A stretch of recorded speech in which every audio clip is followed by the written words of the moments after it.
이재명 대통령에 이어 이시바 일본 총리도 나토 정상회의에 불참하기로 했습니다. 중동 분쟁이 더 긴박해지고 있는 데다 트럼프 미국 대통령과의 정상회담 자체도 불투명하다는 점이 고려된 걸로 보입니다. 야당과 일부 보수 언론에선 나토 회의에 안 가면 잃는 게 더 많다고 비판하기도 하는데요.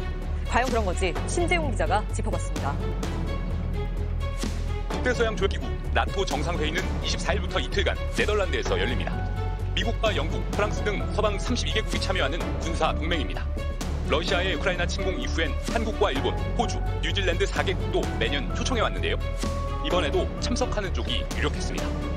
무엇보다 한미 정상회담을 통해 동맹의 공고함을 재확인해야 한다는 목소리가 컸습니다.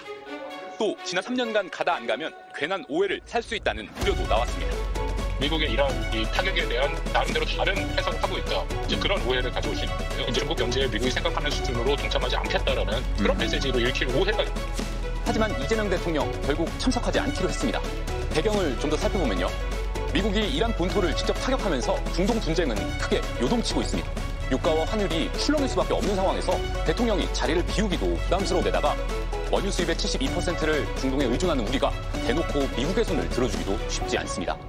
나토 회원국들은 2035년까지 국방비를 국내 총생산의 5%까지 늘리기로 했습니다. 트럼프 대통령은 우리에게도 같은 요구를 하고 있는데요.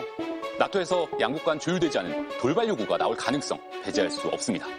이미 올해 우리 국방비가 61조 2천억 원, GDP의 2.3% 정도인 만큼 부담이 상당한데요.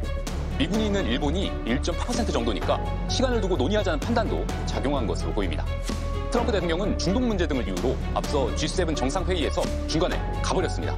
이번에도 그럴 가능성이 있어서 나토 자체도 일정을 대폭 줄였습니다. 한미 정상회담 성사도 100% 장담할 수는 없었던 겁니다. 정부 내부의 진영을 좀 더 공고한 후에 보다 제대로 된 격과 실을 맞춘 한미 정상회담을 추진하는 것이 우리의 궁극적인 국익에 더 부합한다고. 참석하는 쪽으로 방침을 정했다던 이시바 시게루 일본 총리도 결국 중동 정세의 긴장 고조를 이유로 불참하겠다고 발표했습니다. MBC 뉴스 신재용입니다.